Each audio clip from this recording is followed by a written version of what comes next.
মুমিন ব্যক্তি আল্লাহর উপর ঈমান আনার কারণে দুর্জয় মনোবল সৃষ্টি হয়। কাপুরুষ জীবনে কয়েকবার মরে, সাইকেলের টায়ার বাস্ট হয়েছে শুনে বেহুশ হয়, তারপরে ট্রাকের টায়ার বাস্ট হয়েছে শুনলে কানের তলা ফেটে যায়, বোম বাস্ট হয়েছে আওয়াজ শুনে হার্ট ফেল করে, পাতিশিয়ালের ডাক শুনলে কোনো হুশই থাকে না। এই হচ্ছে কাপুরুষদের কাজ। আর ইমানদার ব্যক্তি এগুলি পরোয়া করে না। তার জানা আছে যে আমার নির্ধারিত সময়ের এক মুহূর্ত আগে আমার মউত হবে না।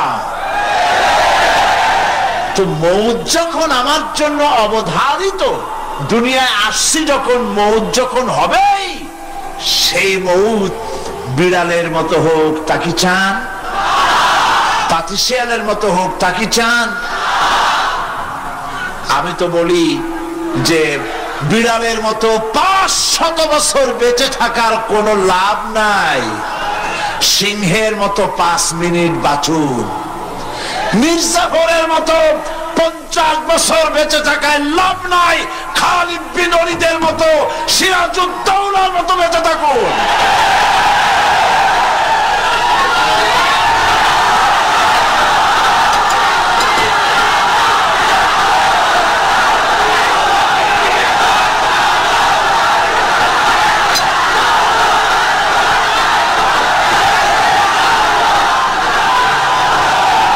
বসেন, আপনারা যদি দাঁড়ায় যান তাহলে আমি করবো কি?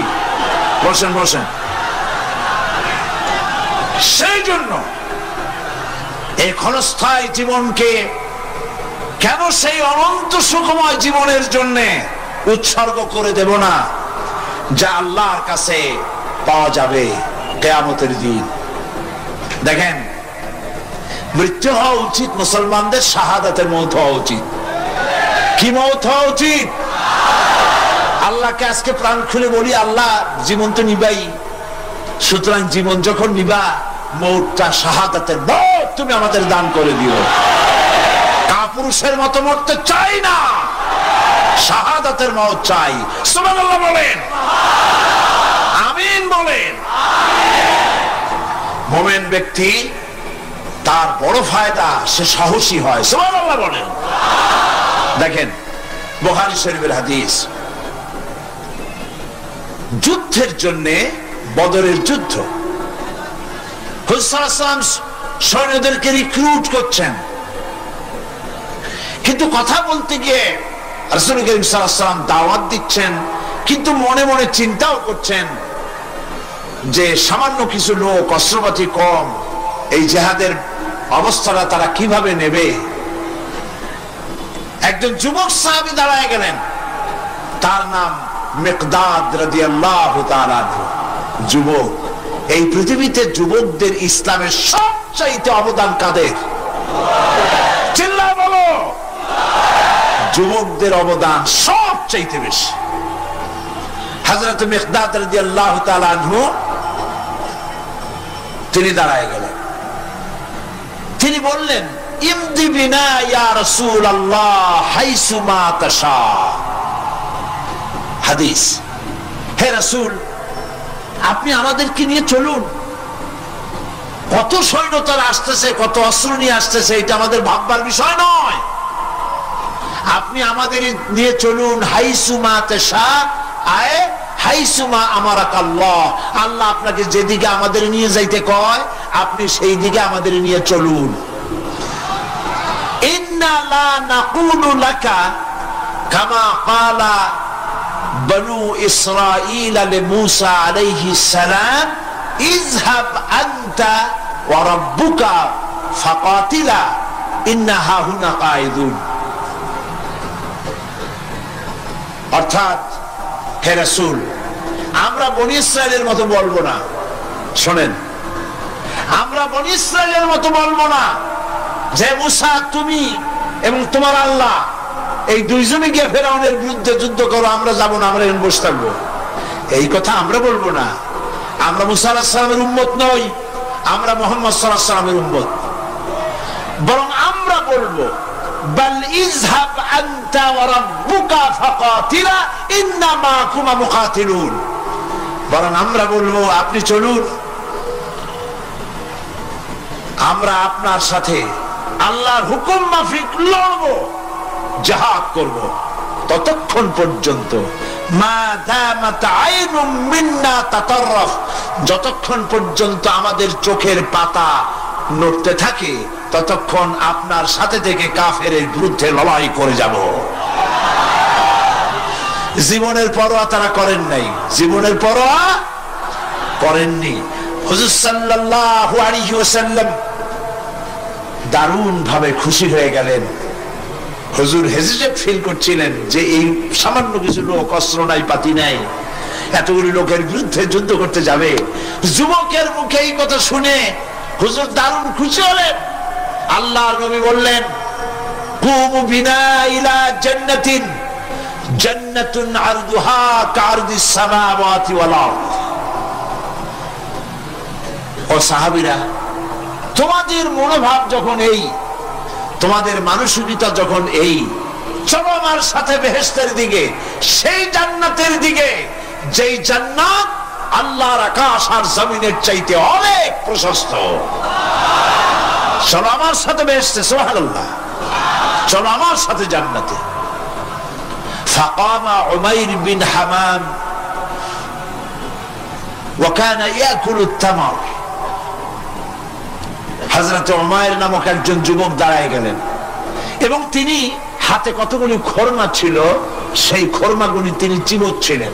রাসূলুল্লাহর বক্তৃতা শুনতেছিলেন আর খরমা চাবাচ্ছিলেন। খরমা চাবান, বিচিগুলি ফেলে দেন, এভাবে করতেছেন, হাতে কতগুলো খরমা।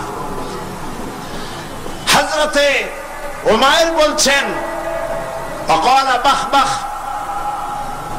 অর্থাৎ আয় আযমাহু আয় আহসানাহু। হে রাসূল, আপনি কি সুন্দর কথা বললেন। আপনার সাথে লড়াই করতে যাব কাফেরদের বিরুদ্ধে, সেই লড়াই করলে এমন বেহেশত পাবো যে বেহেশত হবে আকাশ আর জমিনের চাইতেও প্রশস্ত। তাহলে ওয়াল্লাহি হাত্তা আকুলাহুন্না ইন্না হাযা হায়াতুন তাবিলা, তাহলে আমার হাতে যে খরমাগুলি আছে এই সমস্ত খরমাগুলি খেতে গেলে কিন্তু অনেক সময় লেগে যাবে। এত সময় বেহেশতে যাওয়ার জন্য আমি তো তর সহ্য করতে পারবো না। ফারামাবিহিন্না, হাতের সব খরমা ভাড়ায় দিলেন, যুদ্ধে ঝাঁপায় পড়লেন।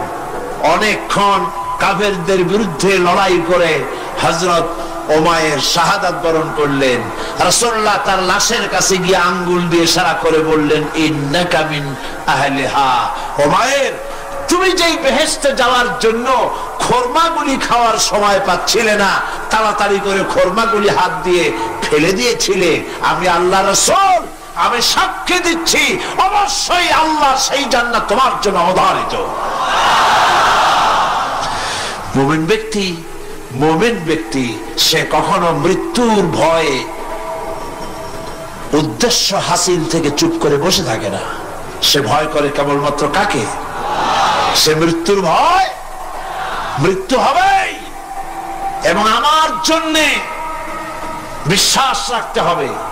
আমার জন্যে যদি কোনো বুলেট এর উপরে আমার নাম লেখা থাকে, পৃথিবীর সমস্ত মানুষ আমাকে পাহারা দিয়ে সেই বুলেট থেকে আমাকে রক্ষা করতে পারবে না। আর যদি কোনো বুলেটে আমার নাম লেখা না থাকে, সারা পৃথিবীর সমস্ত মানুষ বৃষ্টির মতো গুলি বর্ষণ করলেও একটি গুলিও আমাকে বিদ্ধ করতে পারবে না। এটার নাম হলো ঈমান। এটার নাম কি? এই ঈমান পেলাম কোথায়? কোথায় পেলাম? কোরআন শরীফে। কোথায় পেয়েছি? আল্লাহ রাব্বুল আলামিন বলেন, وما هم بضارين به من أحد إلا بإذن الله। একথা সুস্পষ্ট, আল্লাহর অনুমতি ব্যতিরেকে বান্দার কোনো ক্ষতি সাধন কেউ করতে পারে না। জোরে বলেন সুবহানাল্লাহ। কেউ কারো কোনো ক্ষতি করতে পারবে না। যেটা ক্ষতি যদি কিছু থাকে কিসমতে, ওটা তো মুকদ্দার ছিল, তকদির ছিল সেটাই হবে, এর বাইরে কিছুই হবে না। সুতরাং মুমিন ব্যক্তি সে সাহসী হবে, সে কখনো চিন্তা করবে না মৃত্যুর ভয়ের। উদ্দেশ্য হাসিলের জন্য হয় শরীরের পতন, না হয় মন্ত্রের সাধন, ডু অর ডাই, সে আল্লাহর জন্য তার জীবন দিতে প্রস্তুত থাকবে। কারণ আল্লাহ রাব্বুল আলামিন বলেছেন, ইন্নাল্লাহা আশতারা মিনাল মুমিনিনা আনফুসাহুম ওয়া আমওয়ালাহুম বিআন্না লাহুমুল জান্নাহ। আল্লাহ পাক বলেন, আমি আমার মুমিনের জান আর মালকে আমি খরিদ করে নিয়েছি, বিনিময়ে আমার বান্দাকে আমার জান্নাত দান করে দিয়েছি। জোরে কোন সুবহানাল্লাহ। মুমিনের জান আর মালকে নিয়েছেন, বিনিময়ে কি দিবেন?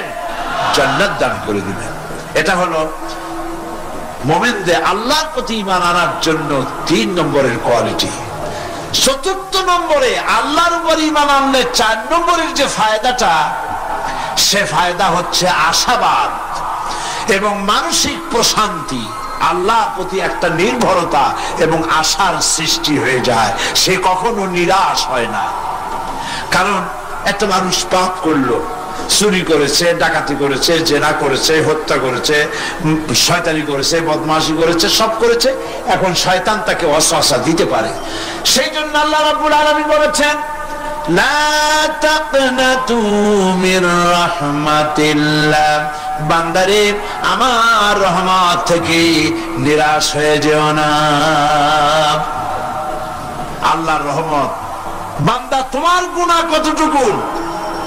তোমার গুনাহ যদি হয় পাহাড় সমান, আমার রহমত আকাশ সমান। তোমার গুনাহ যদি হয়ে যায় আকাশ সমান, তাহলে আমার রহমত আমার আরশে আজিমকে ছাড়ায় গেছে। সুবহানাল্লাহ, সুবহানাল্লাহ বলুন। সুতরাং মুমিন বান্দার এই আশা থাকে। গুনাহ মানুষে করেই, গুনাহ করা স্বাভাবিক। আল্লাহ পাক বলেছেন, যে ব্যক্তি গুনাহ করে আর এরপরে আমার কাছে মাফ চায়, আমি তাকে ক্ষমা করে দেই, মাফ করে দিই। সুবহানাল্লাহ। সুতরাং ইমানদার লোকদের আশা হয়, দুরারোগ্য ব্যাধি তাকে ধরেছে, সে হতাশ হবে না, মরে যাওয়ার জন্য প্রতীক্ষায় সে সময় গুনবে না, বরং তার মনের মধ্যে আশার সঞ্চার হবে, আমার রোগ আল্লাহ ভালো করে দিতে পারেন। পারেন না? আমাদের জাতির পিতা কি নাম কি? হযরত ইব্রাহিম আলাইহিস সালাম। কোরআন শরীফের ভিতরে তার কথা আল্লাহ পাক কোট করে দিয়েছেন। আমাদের জাতির পিতা হযরত ইব্রাহিম আলাইহিস সালাম বলেছেন, আল্লাযী খালাকানি ফাহুয়া ইয়াহদিন। আল্লাহ তিনি আমাকে সৃষ্টি করেছেন, তিনি আমাকে রাস্তা দেখান। ওয়াল্লাযী হুয়া ইউতঈমুনি ওয়া ইয়াসকিন। আর আমি যখন ক্ষুধার্ত হই তিনি আমাকে খাওয়ান, যখন তৃষ্ণার্ত হই তিনি আমাকে পান করান। ওয়া ইযা মারিতু ফাহুয়া ইয়াশফিন। আর যখন আমি অসুস্থ হই, রোগাক্রান্ত হই, আল্লাহ রাব্বুল আলামিন তখন আমাকে রোগ মুক্ত করে দেন। সুবহানাল্লাহ। আমার অসুখ হলে কে রোগ মুক্ত করেন? সুতরাং দীর্ঘস্থায়ী কোন রোগ হয়েছে, মুমিন হতাশ হবে না, মুমিন হতাশ হবে না। হতাশ হয় কেবলমাত্র কাফের। হতাশ হয় কে? মুমিন কখনো হতাশ হয় না। হতাশ হওয়া ঈমানের পরিপন্থী কাজ। আল্লাহ পাক বলেছেন, লা তাকনাতু মির রাহমাতিল্লাহ, আমার রহমত থেকে মায়ুস হও না। দেখেন হযরত আইয়ুব আলাইহিস সালামের কত বড় রোগ হয়েছে, শরীর পোকায় ধরেছে, জর্জরিত হয়েছে, দুর্গন্ধ হয়েছে, গ্রামের লোকেরা তাকে বের করে দিয়েছে, স্ত্রী পুত্র পরিজন সব চলে গিয়েছে। এমনকি জিহ্বায় যখন পোকা ধরল, হযরত আইয়ুব আলাইহিস সালাম আল্লাহ রাব্বুল আলামিনের দরবারে ফরিয়াদ করলেন, আন্নী মাসানিয়াদ-দুররু ওয়া আনতা আরহামুর রাহিমিন।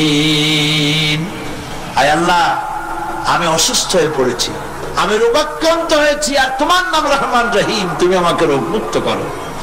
হযরত আইয়ুব আলাইহিস সালাম আল্লাহর দরবারে ফরিয়াদ করলেন, রব্বুল আলামিন সারা শরীরে পোকায় জর্জরিত হয়ে গেছে, এখন আমার জিহ্বায় পোকা ধরেছে, মাবুদ গো আমি তোমার কাছে ফরিয়াদ করি আমার জিহ্বায় পোকা দিও না, কারণ জিহ্বাটাও যদি নষ্ট হয়ে যায় তাহলে তোমার মতো আল্লাহর জিকির আমি কি দিয়া করব।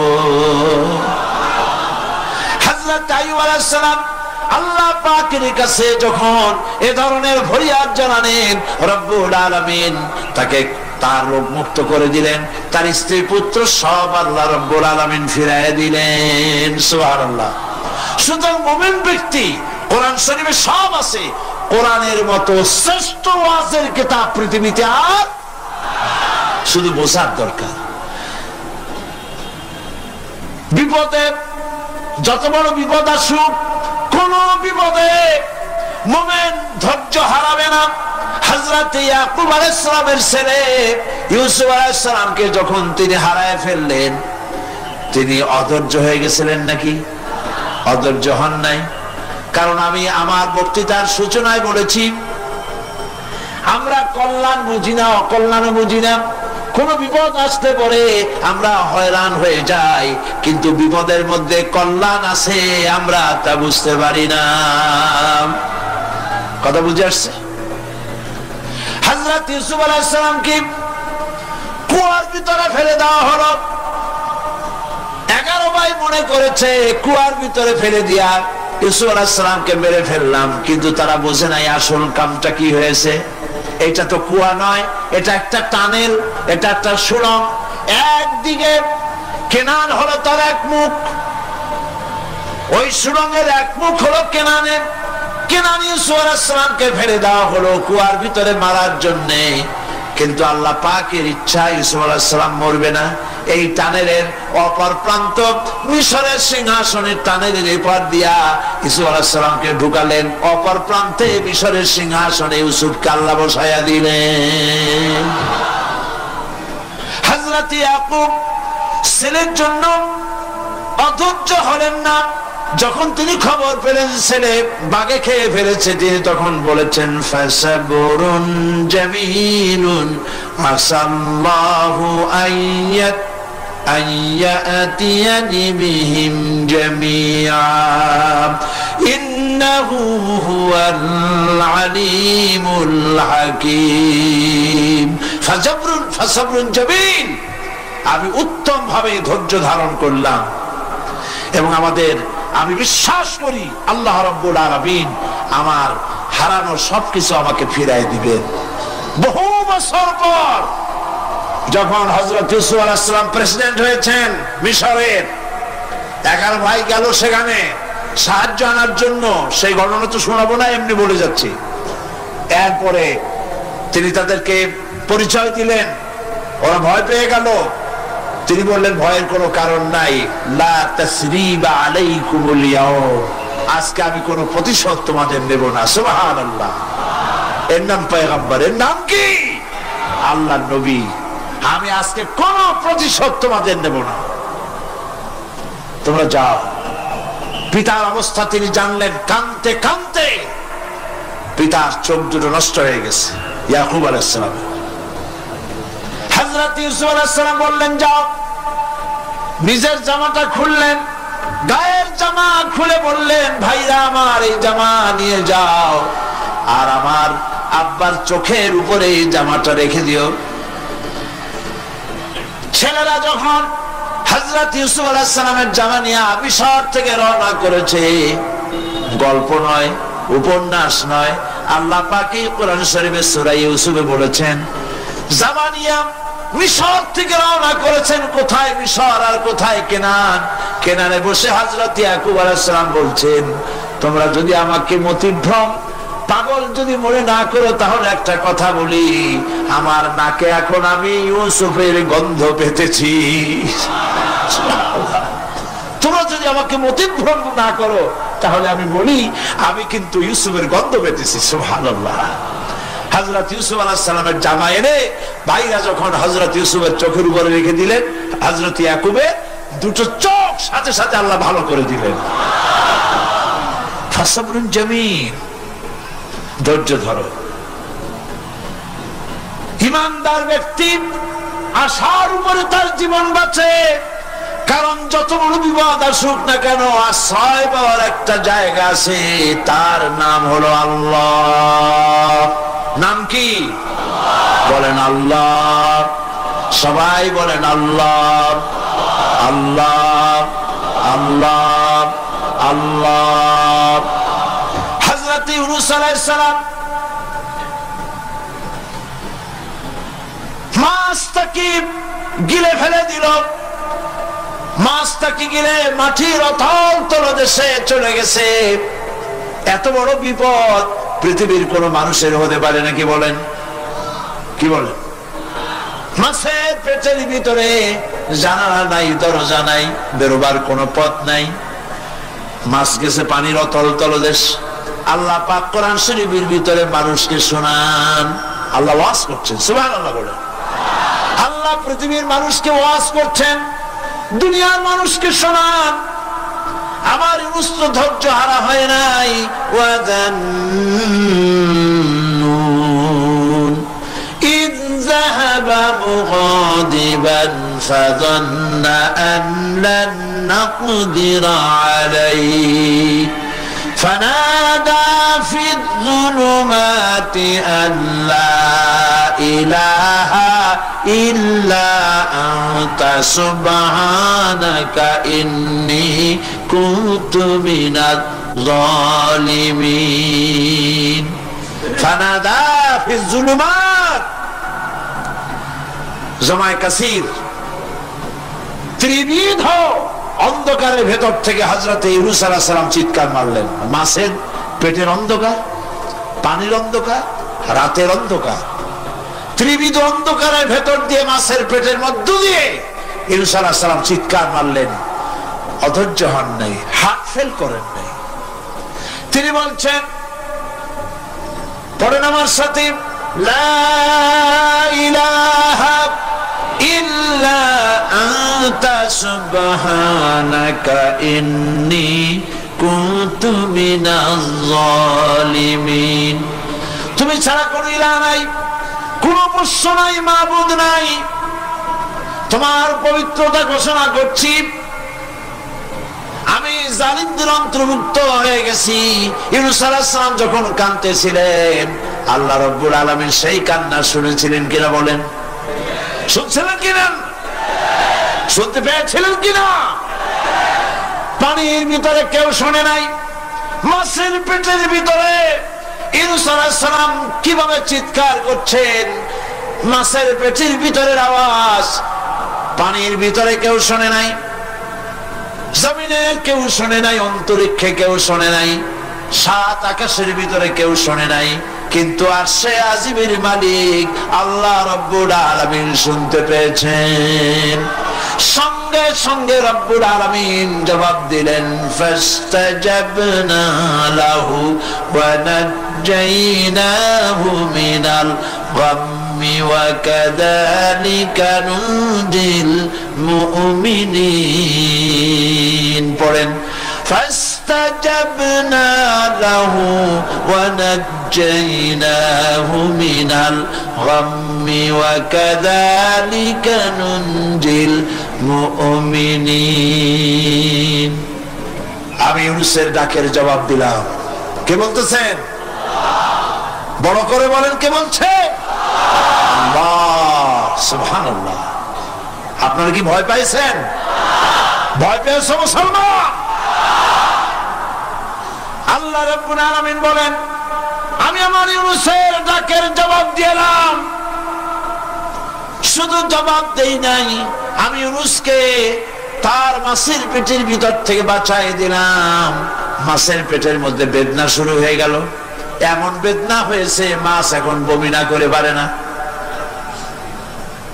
কথা বুঝতে পারছি? মাছ এখন বমি না করে পারে না। পানির উপরে মাছ ভেসে উঠল। আল্লাহ কোরআন শরীফের ভিতরে বলছেন, মাছ সাতরায়া কিনারায় চলে গেল, ইউনূস আলাইহিস সালামকে বমি করে ফেলে দিল। ইউনূস আলাইহিস সালাম বেঁচে গেলেন। আল্লাহ পাক বলেন, শুধু ইউনূসকে বাঁচাইলাম না, বরং আমি সকলের জন্য আশার বাণী শোনাই, শোনো মুমিনেরা। ওয়া কাযালিকা নুজিল মুমিনিন, মুমিন বান্দা যারা, যত বড় বিপদ আসুক আমারে ডাকো, আমি বিপদ দিয়ে বাঁচাই দেব। সুবহানাল্লাহ, বিপদ থেকে আমি বাঁচাই দেব। আল্লাহ পাক বলেছেন ফাইন্না মাআল উসরি ইউসরান, ইন্না মাআল উসরি ইউসরা।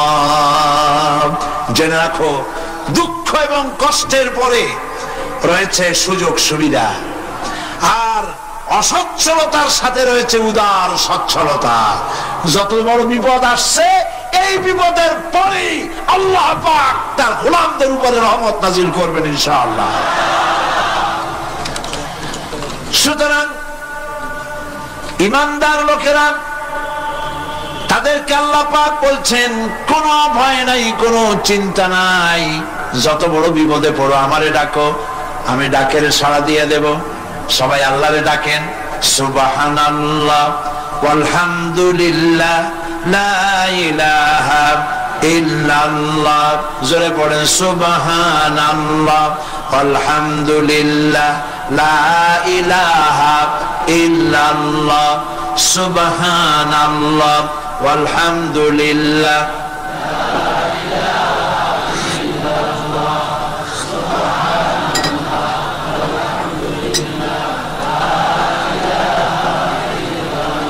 লা ইলাহা ইল্লাল্লাহু মুহাম্মাদুর রাসূলুল্লাহ। আল্লাহর উপর ঈমান আনলে যত ফায়দা হয়, এত ফায়দা দুনিয়ায় কোথাও নাই। সুবহানাল্লাহ। আল্লাহর উপর ঈমান আনার ৫ম নম্বরের ফায়দা কয়টা বলছি? 5টা বলছি। আপনাদের অসুবিধা হচ্ছে নাকি? তাড়াতাড়ি শেষ করতেছে। 6টা বলবো, 6টা বলবো, এ হলো ৫ম নম্বর। তারপর আমরা দোয়া করব। দোয়ার দরকার আছে কিনা এই সময়? ৫ম নম্বরে আল্লাহর উপর ঈমান আনলে পরে আরেকটি বড় ফায়দা, সেটা হলো কঠিন এবং কঠোর বিপদে আল্লাহ পাক তার মধ্যে অবিচলতার এবং ধৈর্য ধরার তৌফিক দিয়ে দেন। সুবহানাল্লাহ। যত বড় বিপদ আসুক, সেই বিপদে মুসিবতে আল্লাহ পাক মুমিনদেরকে আল্লাহর উপরে নির্ভরতা শিখায় দেন। সুবহানাল্লাহ।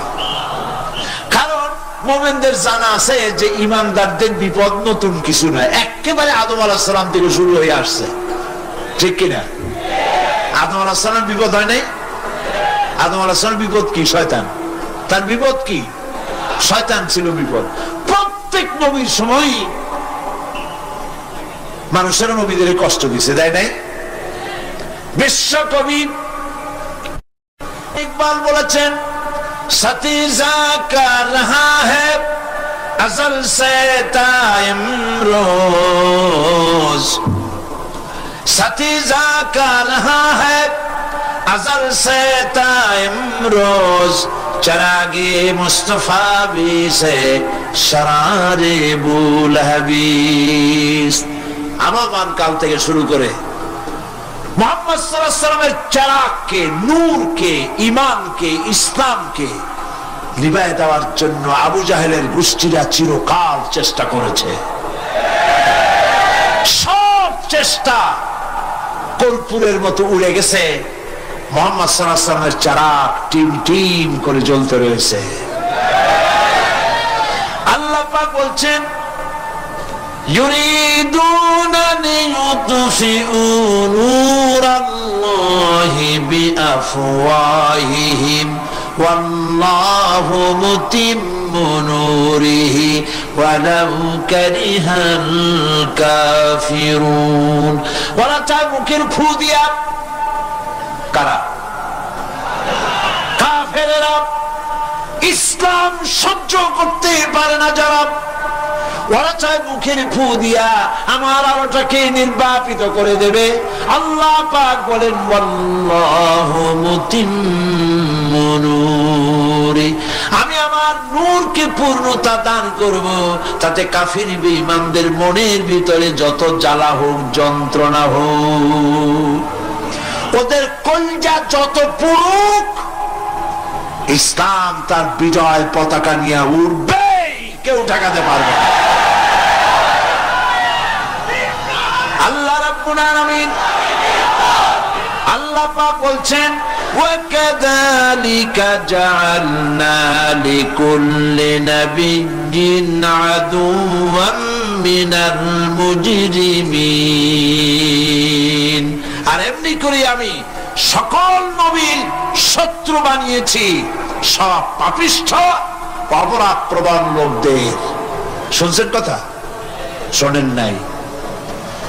আল্লাহ পাক বলছেন, দুনিয়ার সব নবীদের তাদের জন্য আমি শত্রু বানাইছি। কাদেরকে? যারা সবথেকে বেশি পাপিষ্ঠ, অপরাধ প্রবণ।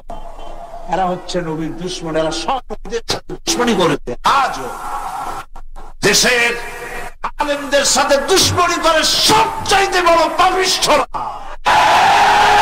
এটা কোরআন। এটা কি? কোরআন। জোরে বলেন, এটা কি? আল্লাহ রাব্বুল আলামিন বলছেন, وَكَذَلِكَ جَعَلْنَا لِكُلِّ نَبِيٍّ عَدُوًّا مِنَ الْمُجْرِمِينَ। সব পাপীরা, পাপিষ্ঠরা আমার দ্বীনের দাওয়াত যারা দেয় তাদেরকে জীবনের দুশমন মনে করে। কেন? শোনেন, আমি কার ওয়াজ শোনাচ্ছি? কার ওয়াজ শোনাচ্ছি? আমার আল্লাহর ওয়াজ। অপরাধটা কি? নবীদের বিরুদ্ধে, নবীর ওয়ারিস ওয়ারাসাতুল আম্বিয়া কারা, তো তাদের বিরুদ্ধে তাদের অপরাধটা কি? তাদের অপরাধ সম্পর্কে আল্লাহ নিজে বলেন, وَمَا نَقَمُوا مِنْهُمْ إِلَّا أَنْ يُؤْمِنُوا بِاللَّهِ الْعَزِيزِ الْحَمِيدِ। এদের বিরুদ্ধে অ্যাকশন নেওয়ার আর কোন অপরাধ ওদের নাই। ওদের একমাত্র অপরাধ, ওরা আল্লাহর জমিনে আল্লাহর আইন প্রতিষ্ঠা করতে চায়। এটাই হচ্ছে একমাত্র। এই অপরাধে নবীদের শাস্তি হয়েছে। নবীরা মার খেয়েছেন, সাহাবায়ে কেরাম মার খেয়েছেন। আমরা তো সাহাবায়ে কেরামের জুতার ধুলার সমান নই, সুতরাং এগুলি আমাদের পাওনা। এই রক্তের বিনিময়, জীবনের বিনিময় আল্লাহ পাক তার দ্বীনকে প্রতিষ্ঠা করবেন ইনশাআল্লাহ। হযরতে খাব্বাব, বুখারী শুনুন, বুখারীর হাদিস। আমি কোনো কথা বানিয়ে বলি না, আমি লেখাপড়া করি, পড়াশোনা করি, চোখে দেখি, তারপরে কথা বলার চেষ্টা করি। বাজে গপ্প কিস্সা কাহিনী বলার অভ্যাস আমার কোনো কালে ছিল না, নাই। রাসূল করিম সাল্লাল্লাহু আলাইহি ওয়াসাল্লামের মতো মানুষ, ওনার মতো মানুষ, আহারে, তার চাইতে শ্রেষ্ঠ মানুষ কি পৃথিবীতে আছে? তিনি মার খাইছেন না খান নাই? আহা, কিভাবে তাকে মারলো!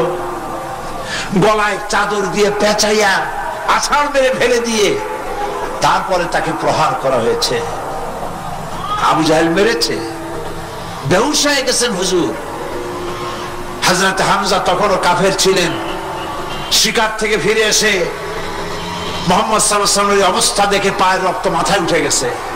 আপন ভাইয়ের ছেলে, আর এমন ছেলে। চলে গেলেন আবু জাহেলের বাড়ি, বললেন, আবু জাহেল, তুই নাকি মুহাম্মদ সাল্লাল্লাহু আলাইহি ওয়াসাল্লাম মারছিস, কেন মারলি? তুমি তো ভালো কথাই বলেন, সব সময় বলেন সত্য কথা বলো, মানুষের উপকার করো, এতিমকে আশ্রয় দাও, এত সুন্দর সুন্দর ভালো ভালো কথা বলেন। তার মতো ভালো মানুষ তো দুনিয়ায় দেখি নেই। মানলি কেন? তুই কি মনে করছিস যে আব্দুল্লাহ মারা গেছে বলে এতিম হয়ে গেছে মুহাম্মদ সাল্লাল্লাহু আলাইহি ওয়াসাল্লাম? তোর মনে রাখা উচিত, আব্দুল্লাহ মারা গেছে, হামজা মরে নাই। হযরত হামজা ধনুক বাইর করলেন, এক বাড়ি মারলেন মাথার উপরে, মাথা ফাটা রক্ত বেরিয়ে গেল। হামজা হন হন করে হেঁটে এলেন রাসূলের কাছে। হুজুরের অসুস্থ দেহ মোবারক কোলে উঠায় নিয়ে বললেন, বাবা, তার মস্তক মোবারক কোলে উঠায় দিয়ে বললেন, আমি আবু জাহেলের মাথা ফাটিয়ে রক্ত বের করে দিয়ে এসেছি, তুমি একটু খুশি হও। হুজুর বললেন, চাচা, কার মাথা ফাটাইছেন, কার রক্ত বের করেছেন, এই কথা বলে তো আমাকে আপনি খুশি করতে পারবেন না। তিনি বললেন, বাবা, তুমি কি হলে খুশি হও? তিনি বললেন, আমি খুশি হই চাচা, তোমার মুখে যদি একটা বার আমি ইমানের কলেমা শুনতে পাই। হযরতে হামজা বললেন, মুহাম্মদ সাল্লাল্লাহু আলাইহি ওয়াসাল্লাম, আমার বুঝতে মোটেও কষ্ট হয়নি, তুমি কোনো সাধারণ মানুষ নও। সাধারণ মানুষের প্রতিশোধে তুমি বিশ্বাসী হতে, খুশি হতে, প্রতিশোধে বিশ্বাসী হওনি, তুমি অবশ্যই আল্লাহর নবী। আমি আল্লাহকে সাক্ষী রেখে, আমি তোমাকে সাক্ষী রেখে ইমানের কালেমা ঘোষণা করছি, লা ইলাহা ইল্লাল্লাহু মুহাম্মাদুর রাসূলুল্লাহ। ভাইরা আমার, আল্লাহর দ্বীন প্রতিষ্ঠার জন্য আমার নবীদেরকে কষ্ট করতে হয়েছে, সাহাবায়ে কিরামদেরকে কষ্ট করতে হয়েছে, আল্লাহর ওলিদেরকে, ইমাম আবু হানিফা রাহমাতুল্লাহ আলাইহি 8 বছর জেলের মধ্যে রাখা হয়েছিল। ইমাম আহমদ বিন হাম্বলকে চাবুক মেরে মেরে গায়ের কষ্ট আর চামড়া তুলে ফেলে দেওয়া হয়েছিল। তারপরেও তা বাতিলের সামনে মাথা নত করে নাই। এর নাম হচ্ছে ইসলাম। এর নাম কি? বুখারীর হাদিস, হযরত খাব্বাব বিন আরিত রাদিয়াল্লাহু তাআলা আনহু, বুখারীতে হাদিসটা এভাবে এসেছে, ওয়ান খাব্বাব বিন আরিত রাদিয়াল্লাহু তাআলা আনহু আন্নাহু قال قال شكونا الى رسول الله صلى الله عليه وسلم وهو متوسد بردة له في ظل الكعبة। তিনি বললেন, আমরা রাসূলের কাছে গেলাম, যাই দেখি রাসূল কারীম সাল্লাল্লাহু আলাইহি ওয়াসাল্লাম কাবা শরীফের ছায়ায় আরাম ফরমাচ্ছেন। আমরা কাছে গিয়ে বললাম, আলা তাস্তানসিরু লানা আলা তাদউ লানা ইয়া রাসূলুল্লাহ, হে রাসূল, আপনি কি আমাদের জন্য দোয়া করবেন না? আমরা তো মার খেতে খেতে শেষ হয়ে গেলাম, আমাদের খাব্বাবকে, খুবাইবকে, আম্মারকে, সুমাইয়াকে মেরে শেষ করে দিল। ওরা আমাদেরকে না খাওয়ায় রাখে, সারা রাত খেতে দেয় না, ঘুমাতে দেয় না। তারা আমাদের বেলালকে মেরে মেরে রক্তাক্ত করে উত্তপ্ত মরুভূমির উপরে চিৎ করে শোয়ায়, বুকের উপরে পাথর চাপা দিয়ে রেখেছে। ওরা সাহাবায়ে কিরামদেরকে মারতেছে, না খাওয়ায় রাখতেছে। হুজুর, আপনি কি আল্লাহর কাছে দোয়া করবেন না? এখনো কি দোয়ার সময় আসে নাই? হাদিস শরীফ এসেছে, হুজুর সাল্লাল্লাহু আলাইহি ওয়াসাল্লাম উঠে বসলেন, বললেন, ও খাব্বাব, তোমাদের আগে এই পৃথিবীতে যারা দ্বীনের দাওয়াত নিয়ে এসেছিলেন, সমকালীন রাষ্ট্র শক্তি তাদেরকে ধরত, ফায়ুহাজুর রাজুলু ফায়ুহফারু লাহু ফিল আরদ, তাদেরকে ধরে তাদের জন্য কবর খনন করা হতো জীবিত মানুষের জন্য। ফায়ুজআলু ফিহা, এরপরে সেই গর্তের ভিতরে তার কোমর পর্যন্ত গেড়ে দেওয়া হতো। সুম্মা ইউতা বিল মানশার, এরপরে করাত আনা হতো। ফায়ুদাউ আলা রাসিহি, এরপরে সেই করাত তার মাথার উপরে রাখা হতো। ফায়ুজআলু নিসফাইন, করাত দিয়ে ঘষে ঘষে চিড়ে চিড়ে জীবিত মানুষকে দ্বিখণ্ডিত করে ফেলে দেওয়া হতো। মা ইয়াসুদ্দুহু যালিকা আন দীনিহি, এত কষ্ট দেওয়ার পরেও আল্লাহর গোলামদেরকে এক চুল জায়গা দিন থেকে সরায় দেওয়া যায় নাই। ওয়াল্লাহি ওয়াল্লাহি, ও খাব্বাব, আমি আল্লাহর নামে কসম করি, লাইতামান্নাল্লাহু হাযাল আমরা হাত্তা ইয়াসিরু রাকিবু মিন সানআ ইলা হাদরামাউত। আমি আমার আল্লাহর নামে কসম করি। কে কসম করছেন? সুবহানাল্লাহ বলবেন না? রাসূলুল্লাহ কসম করছেন, আমি কসম করি আল্লাহর, সেদিন বেশি দূরে নয়, যেদিন ইয়েমেনের রাজধানী সানা থেকে শুরু করে হাজরামাউত পর্যন্ত হাজার হাজার মাইল সওদাগরেরা তাদের পণ্য নিয়ে, মহিলারা তাদের সৌন্দর্যের পসরা নিয়ে একাকিনী অথবা দলবদ্ধভাবে যাতায়াত করবে মরুভূমির উপর দিয়ে। লা ইয়াখাফু ইল্লাল্লাহ, আল্লাহ ছাড়া তাদের অন্তঃকরণে কোনো ভয় থাকবে না।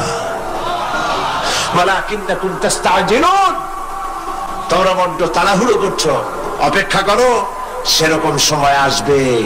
রাসূল করিম সাল্লাল্লাহু আলাইহি সাল্লাম সেরকমের সময় দিতে পেরেছিলেন নাকি পারেন নাই? পেরেছিলেন কিনা? সেজন্য রক্ত দিতে হয়েছে, সেজন্য মার খেতে হয়েছে, সেজন্য জেলে যেতে হয়েছে। রাসূল করিম সাল্লাল্লাহু আলাইহি সাল্লামকে জেল তো নতুন কিছু নয়। ইউসুফ আলাইহিস সালাম জেলে থাকেন নাই? জেলে থাকেন নাই? ঠিক আছে, রাসূল করিম সাল্লাল্লাহু আলাইহি সাল্লাম জেলে ছিলেন না? সেই জেল এরকমের দেওয়ালে ঘেরা জেল নয়, পাহাড়ে ঘেরা, চতুর্দিক থেকে পাহাড়ে ঘেরা শিয়াবে আবি তালেব 3 বছর। কতদিন? টানা 3 বছর। রাসূল, তার সাহাবী, তাদের স্ত্রীরা, বাচ্চা বাচ্চা ছেলেমেয়েরা 3 বছরের মধ্যে সরকার ঘোষণা করেছে এদের সঙ্গে কথা বলবে না, বাজার ঘাটে যেতে পারবে না, কেনা বেচা করতে পারবে না, সামাজিক বয়কট, সামাজিক ভাবে বয়কট করে রেখেছে। সাথে যা ছিল খাবারগুলি শেষ হয়ে গেছে, তারপরে উট ছিল, ভেড়া ছিল, খেয়ে শেষ হয়ে গেছে। এরপরে যখন কিছু নাই, উটের চামড়া ভিজাইয়া শুকনা চামড়া ভিজায় খেয়েছে। যুবকেরা ক্ষুধার যন্ত্রণায় বাবলা গাছের পাতাগুলি চাবায় খাইতে গিয়া কাটা ফুটে জিহ্বা থেকে রক্ত পড়েছে। বাচ্চা ছেলেমেয়েগুলি মায়ের বুকে দুধ পায় নাই, না পায়া বাচ্চারা চিৎকার করে উঠেছে। এই চিৎকার, ক্ষুধার জ্বালার এই চিৎকারের আওয়াজ শুনে কাফেরেরা চতুর্দিকে অট্ট হাসিতে ফেটে পড়েছে। সুতরাং জেল জুলুম মুসলমানদের জন্য, আলেমদের জন্য, পীর বুজুর্গদের জন্য নতুন কিছু নয়। এই জুলম, এই অত্যাচারের পরেই আল্লাহ পাকের দ্বীন কায়েম হয়েছিল মদিনায়। রাসূলুল্লাহ বলেছিলেন, খায়রুল কুরুনি কারনি, সর্বশ্রেষ্ঠ যুগ আমার যুগ। বন্ধুগণ, আল্লাহর উপর ঈমান আনলে মানুষের ভিতরে এ ধরনের অবিচলতা আসে, বিপদে ধৈর্য ধরার হিম্মত পয়দা হয়ে যায়। সুবহানাল্লাহ বলো। মুসা আলাইহিস সালাম কে? মুসা আলাইহিস সালাম কোরআন ওয়াজ করতেছে। সুবহানাল্লাহ বলে। গল্প করতেছি না কোরআন শোনাচ্ছি? গল্প করতেছি না হাদিস শোনাচ্ছি? আল্লাহ রাব্বুল আলামিন বলেন, ফিরআউন মুসা আলাইহিস সালামকে চতুর্দিক থেকে, 3 দিক থেকে ঘেরাও করেছে। একদিকে দরিয়া, 3 দিকে ফিরআউনের সৈন্যরা। কোরআন শরীফে ঘটনা এভাবে তুলতেছে, ফালাম্মা তারাআল জামআন ক্বালা আসহাবু মূসা ইন্না লামুদরাকুন। মূসা আলাইহিস সালামের সাথীরা বলছেন, হে মূসা, আমরা তো পাকড়াও হয়ে গেছি, পালাবার কোনো পথ নাই, মরছি। মূসা আলাইহিস সালাম ভয় পাইছিলেন নাকি? ঈমান কারে বলে? হযরত মূসা আলাইহিস সালাম বললেন, কাল্লা ইন্না মা'য়া রাব্বী সায়াহদিন। নিশ্চয় নয়, অবশ্যই নয়, রব্বী সায়াহদিন, আমার প্রভু অবশ্যই, সিন দিয়ে বোঝানো হচ্ছে অবশ্যই আমার রব আমার জন্য রাস্তা করে দেবেন। এর নাম ঈমান। সুবহানাল্লাহ বলেন। এর নাম ঈমান। চতুর্দিক থেকে বিপদ ঘনীভূত, বেরোবার কোন রাস্তা নাই। ওর মধ্য দিয়ে ওমাইয়াত্তাকিল্লাহা ইয়াজআল লাহু মাখরাজা, কোন রাস্তা নাই, চতুর্দিকে অন্ধকার। এরপরে যদি বান্দা আমার উপরে ভয় করে, আমাকে ভালোবাসে, আমাকে ভয় করে, সবর ইখতিয়ার করে, অন্ধকারের ভেতর থেকে নিশ্চিদ্র অন্ধকারের ভেতর দিয়ে আলো রশ্মি বের করে মুমিনদের যাওয়ার জন্য রাস্তা করে দেব। মূসা আলাইহিস সালাম বললেন, ভয় পেও না, আল্লাহ আমাদের পথ তৈরি করে দিবেন। আল্লাহ রাব্বুল আলামিন হযরত মুসা আলাইহিস সালামকে বললেন, হাতের লাঠি দিয়া দরিয়ার উপরে আঘাত করো। মুসা আলাইহিস সালাম আঘাত করলেন। রাস্তা দরকার ছিল একটা, মুসা আলাইহিস সালামের এক আঘাতে রব্বুল আলামিন দরিয়ার ভিতরে মুসা আলাইহিস সালাম এবং তার সাথী সঙ্গীদের পারাপারের জন্য 12টা রাস্তা পয়দা করে দিলেন। গল্পটা কোরআন। রাস্তা তৈরি হয়ে গেল 12টা, সব পার হয়ে গেল। ফেরাউন তার দলবল নিয়ে আসছে।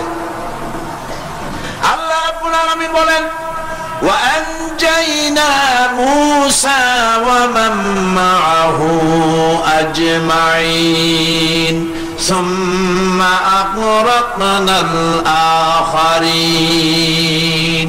মুসা আলাইহিস সালামকে পার করলাম, পিছনে যারা আসতেছিল, কারা আসতেছিল? ফেরাউন। ফেরাউন আসছে তার দলবল নিয়ে। আসে রাস্তা দেখিয়া মনে করছে ওর বাজানের তৈরি করে রাস্তা, দলবল নিয়ে নামছে। দরিয়ার মাঝখানে এলো, আল্লাহ পাক অর্ডার করলেন কুল, ব্যাস রাস্তা বন্ধ হয়ে গেল। রাস্তা কি হয়ে গেল? শুরু হয়ে গেল চুবনি। পানির ভিতরে চুবনি খাচ্ছে, নিচে যায় উপরে ওঠে।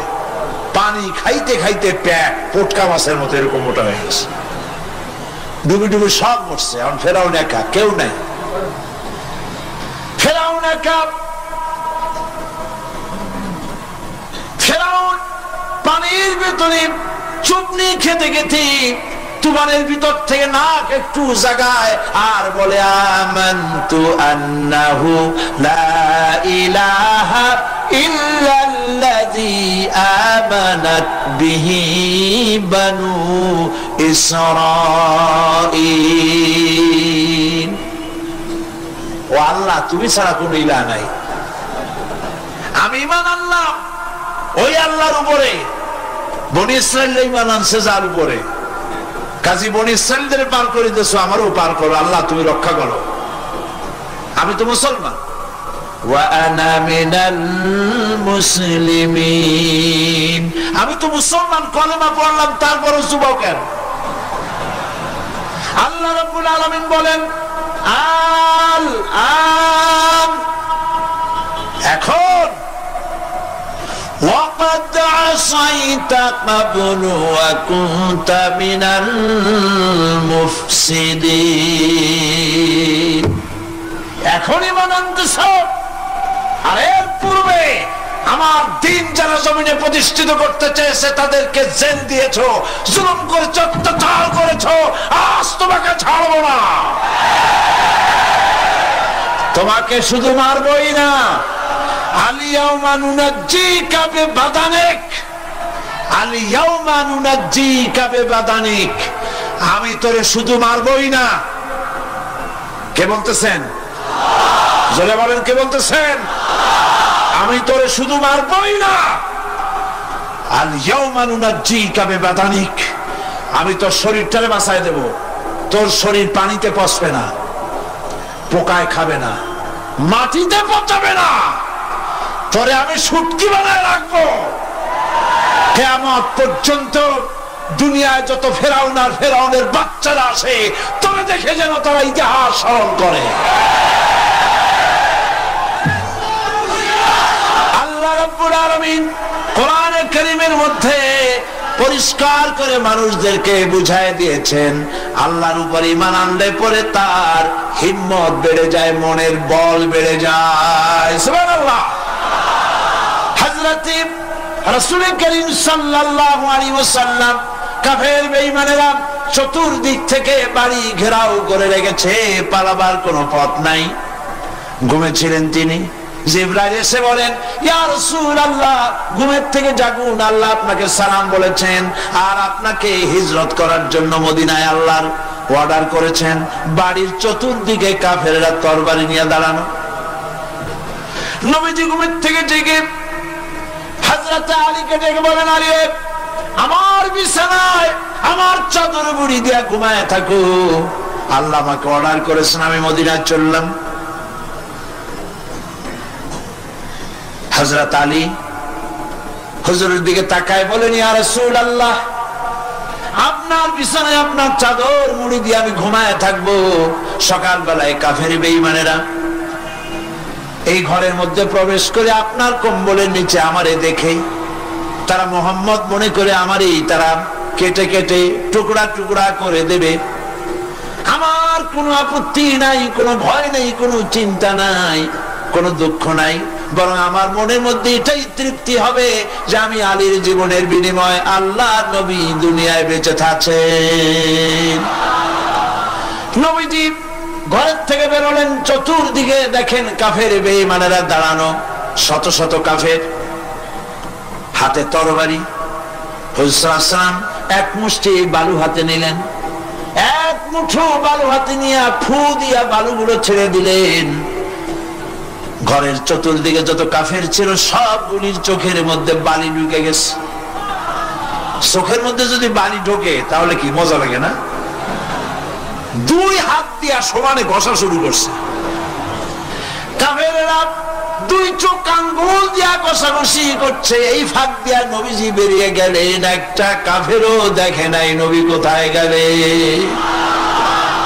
আল্লাহ পাক পরবর্তী সময়ে নবীজিকে শোনায় দিলেন, ওয়ামা রামাইতা ইয রামাইতা ওয়ালাকিন্নাল্লাহা রামা। নবী আপনি নিক্ষেপ করেন নাই যখন আপনি নিক্ষেপ করছিলেন, আপনি তো শুধু ধুলাগুলো ধরে এমনি ছাড়ছেন। ঘরের চতুর্দিকে সমস্ত কাফেরদের চোখে বাণী পৌঁছে দেওয়ার দায়িত্ব আমার কুদরত গ্রহণ করেছিল। নবীজি হযরত আবু বকরের বাড়িতে এলেন, দরজায় দাঁড়িয়ে নক করেছেন, ভেতর থেকে আওয়াজ এলো। হুজুর বললেন, ইয়া আবু বকর।